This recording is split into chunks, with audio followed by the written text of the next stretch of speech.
Your brain is the source of your thoughts. Your thoughts drive your emotions, and your emotions drive your actions and reactions. In the severity of the current situation, and as people are prevented to move outside their homes due to the quarantine, a sense of boredom and isolation are becoming more intense. I encourage you to pay attention to what's going on in your mind, watch your thoughts, and try not to let them control you, rather you control and direct them.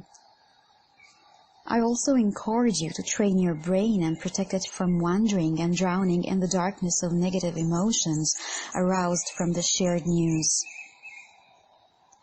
One way to train your brain is to play music.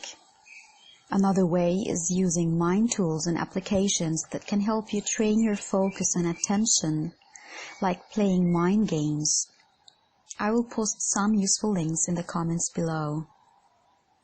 Also, another method for training your brain is through meditation and using breathing techniques.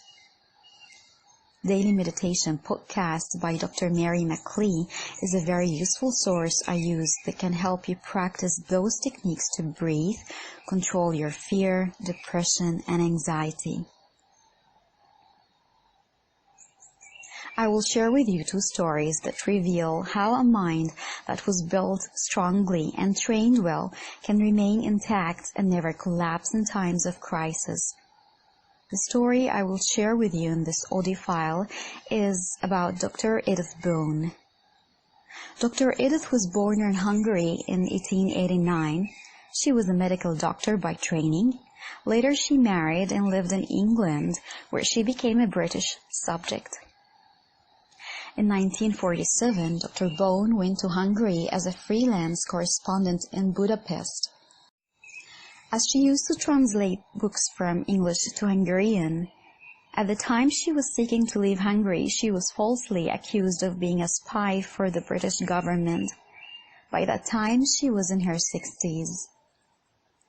She was detained in solitary confinement without trial or a prisoner identification number for 7 years until she was released by protesting students in the last days of a temporary government in the Hungarian Revolution in 1956.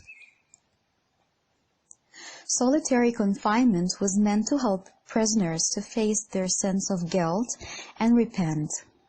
However, its usage later took another form, as it is found that isolation causes critical mental problems to the prisoner like instability, boredom, irritation, loss of concentration, temporal loss of memory, and insanity. Dr. Broome was detained in the first 5 months of her 7 years in a completely dark prison with no window at all. All walls were wet and covered with fungus, while stool was everywhere on the floor, and in her first 3 years she was forbidden from reading or even writing.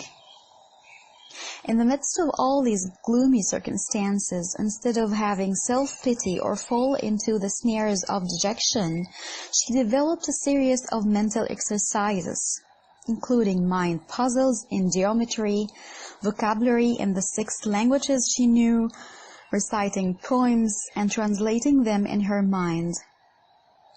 She even composed some poetry.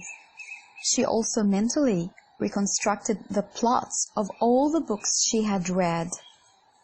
She made a comprehensive list of all the characters in Shakespeare she could remember. She also made some tours in her mind to the places and streets she knows very well. She used these projects to keep her mind stimulated, to fill her time with goal-oriented actions, and to keep her sanity during her long period of extreme isolation. Later in her prison, she composed a book about her prison time called 7 Years Solitary. Dr. Edith Broome died in 1975. Almost 19 years after her release from the prison. She is a live proof that the mind that was built strongly and trained with a healthy system can remain intact and never collapse. In the next recording, I will share with you another inspiring story of how watching your brain can protect it and keep it healthy and sane in times of crisis. Stay safe, stay healthy, and watch out for your brain.